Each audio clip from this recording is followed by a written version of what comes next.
What an unbelievable weekend of sports. How good was that? To see Indiana top it off yesterday. We're not going to count the Pacers game last night against the Warriors. To see Indiana put 100 on Shaka Smart and Marquette. That's first time that's ever been done. Nobody has ever, with Shaka Smart being a head coach, nobody has ever put 100 on one of his teams. Indiana did it yesterday.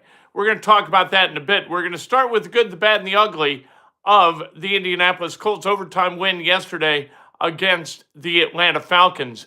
That was just a special day for Johnathan Taylor, and you could kind of see it coming. You knew that there was going to be a defense that couldn't hold him pinned in forever and was going to let him get outside. How about the way that game ended in overtime? The Colts knew what they needed to do. They needed to score points. They kept feeding Johnathan Taylor again and again and again and again. Johnathan Taylor finally gets into the end zone, and that game ends. So the Colts, 8-2, 2.5 games up in the AFC South. They get their bye week. They get a little bit of health, and they move forward with, hey, welcome really to the second half of the season, right? All of a sudden, you got 7 games left in this thing, and it starts at Kansas City, likely 2 weeks from tonight. I got to believe that game's going to be flexed to Monday night. We're going to find out. That's the first weekend that they can flex to Monday night. I think they're going to take advantage of that. The current game on Monday night is not so very good, so it would surprise me if the Colts weren't flexed in Kansas City to that day. But Johnathan Taylor, terrific. Daniel Jones, just good enough. Cam Bynum with a really important play.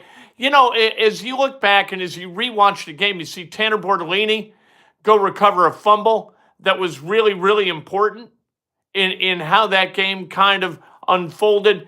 You had Cam Bynum with that strip sack, really, really important, led to a Colts touchdown. Some key moments in that game that did not revolve around Johnathan Taylor. Isaiah Cox says, most fun weekend of sports I can ever remember. And it wasn't just that Indiana won their game against Penn State at Penn State, or that the Colts won their game against the Falcons in Berlin, Germany. It was the way it was done, right? Just absolutely like weird and fun, and you had limited hope, but you kept holding on to hope, and that hope, twice in a row on consecutive days, was validated. It was awesome. Randy Smith says, I'm happy to see Steichen allow JT to eat. I think he's figured it out. The O-line was moving guys. Johnathan Taylor was finding holes, patient behind that line. Johnathan Taylor is at that point. There is a point. This is mental acumen in the NFL. It keeps going up as you get older. Physical, you decline as you get older generally. Right now, I think like Johnathan Taylor is at that point where you can do things physically at an incredibly high level and you have figured out the game. And that's wonderful to see. Smash the like button, JT MVP, absolutely. Here we go, Sports says, IU basketball offense just planning on outscoring. The other team seems like defense was not that good. No. You know what? When a team hits a gob of threes, the defense is going to look terrible, right? There are going to be days that Indiana doesn't shoot it too well, and they're not going to look great.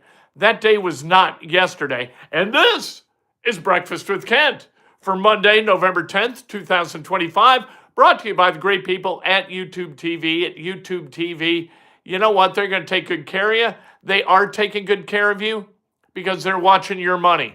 They're not going to let Disney walk all over them like other carriers do when Disney walks into the room and says, we got ESPN, here's what we demand. And they say, okay, you demand it, we'll give it to you. Not YouTube. YouTube saying, you know what, stick that in your pipe and smoke it, you dumbasses. We are going to ride without you unless you come to terms on our terms. How about that? That is the kind of business you want to align with. Become a YouTube TV subscriber today for the first time. Use the link that will be in the show description immediately after the show. You get $15 off your first month. How about that? And if they don't have ESPN for a significant portion of the month, you get a $20 rebate. All right? That ain't bad. Also, become a member. If you become an all-meal deal member, you get a free copy of my book while supplies last. All right? Supplies are limited, very limited right now. So if you want an autographed copy of my book, Oops, the Art of Learning from Mistakes and Adventures, you get on it right now and become an all-deal meal member. You become a Breakfast Buddy member, that's cool too. You get all the perks, and you're also a part of the all-member get-together, the hoedown, the hubbub that we have on Saturday mornings. It was awesome this week. We had a great time. Become a subscriber in order to win a prize. JTMVP is the phrase that pays. You've got to be a subscriber to be eligible to win. You use the phrase that pays, JTMVP, and you are entered to win. We've got 6 jerseys, unless Scott Roudabush has not gotten back to me. So if I don't get a, hey, here's my address, please ship me my Gary Brackett signed jersey, we're moving on from Scott Roudabush, and Gary Brackett will be back in the queue for prizes. But you got to be a subscriber to be eligible to win. You use the phrase that pays, JTMVP, as your entry. All right, you can enter once per video. Smash the like button. If you liked Johnathan Taylor yesterday, smash the like button. And if you want to make a donation, as so many have already this morning, please do so. That's a nice thing to do. But include a comment or a question that elevates the level of discourse on the channel. All right, let's go. Let's talk about the good, the bad, and the ugly from the Indianapolis Colts this past weekend. You had 2 catches by Tyler Warren that were absolutely critical to the Colts winning that game. And the overtime catch, absolutely massive. Caught it over kind of his weak shoulder. We see him catch a lot of balls over his right shoulder. This was over his left shoulder, and it was really, really too good. Putting the two, Toby asks, putting the two side by side, do the last 2 weeks help JT or DJ more in the MVP conversation? Well, it's Johnathan Taylor. Like Johnathan Taylor right now is the MVP of the Colts, MVP of the National Football League. Absolutely stupendous. Running away with rushing title, over 1,100 yards, 10 games in. So, and in 5 3-touchdown games already. 5 3-touchdown games in 10 games. He has 3 touchdown games in half the games he's played this year. That's crazy. Those are MVP numbers. I don't care if he's running back. Another good, Johnathan Taylor, well-timed. 5 straight runs, followed the Warren OT catch. Gained 7, gained 1, gained 11, gained 6, and gained 8 for the game-winning touchdown. That was a guy that this team said, okay, go win this game, and told the offensive line, go move people, get this guy in the end zone. And that's exactly what that team did when the Falcons knew it was coming. That isn't easy. They kept loading the box and putting 3 over the guards and center, and still nothing. Kyle Long, welcome to the all-meal deal. Nice to have you as a member. Randy Smith says, I put a $10 bet on JT to win the MVP this year before the season started. It's now cashed out. Value is $133. Payout for the bet is $1,000. I'd wait. I'd give that a minute to come up from the 133, unless you need the 133. Zaire Franklin with a tackle for loss and then a sack to force a punt on the Falcons' only overtime possession. That was quite awesome. Really, really good. Does the bye count toward IR? I asked the Colts about that, and I did not get an answer. I believe that it's 4 games, but I'll check with them. That's a good question. And we'll check with Steichen this afternoon. He's doing his Zoom at 3 o'clock. Michael Badgley with made field goals from 34 and 44 yards. He's part of the bad too, so don't worry, we'll get to that. Daniel Jones with another 100-plus passer rating game. He was 19 of 26 for 255, 1 touchdown, and 1 pick.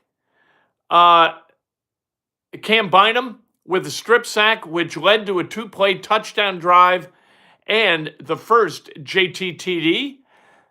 Next drive, 2 plays, 65-yard touchdown drive. Alec Pierce, a 37-yard touchdown after a 28-yard Johnathan Taylor run. When that offense gets cranking, they're really good. And when they win 30, shut it down. Or win 29. They are 8-0 when they score 29 or more. They are 0-2 when they score less. Both those games, they lost 27-20. How about that? Should have beat the Rams. How about the bad? There was some bad yesterday. Badgley with an extra point miss, which short-circuited like point-related stuff. Point-related decisions. We're going to go for 2 here instead of the 1. I wonder whether the Colts are going to look, whether they're going to have kickers come in for Michael Badgley, or whether Badgley with the made 44 and 34-yard field goals kind of took care of that. I'd have other guys come in, tell you the truth. 7 penalties, including 1 debilitating pre-snap call against Braden Smith, 1 ineligible receiver downfield against Bernard Ryman. Can't have those. Can't have that happen. Sometimes the ineligible receiver downfield means that there was bad timing with the play. That can happen, but you cannot have that happen. Must take care of the ball and take care of your responsibilities, because that wound up being a pretty big call. Bizarre scheme or error that led to Jermaine Pratt to be isolated against Drake London, which led to a predictable touchdown. You can't have that. It seemed like, as you looked at it again, it seemed like Sauce Gardner kind of got sucked inside. London goes outside, and only Jermaine Pratt was there. I don't think it was Jermaine Pratt's fault. I think that, 3 days with his nose in the playbook just wasn't enough for Sauce Gardner to know exactly what he was supposed to do in that coverage. They won, so we're not going to quibble with winning. Toby sending gift membership, stellar, very, very nice. Freddie Williams, a member now, very, very nice. Good. JT got the longest run in his career in this game. Good.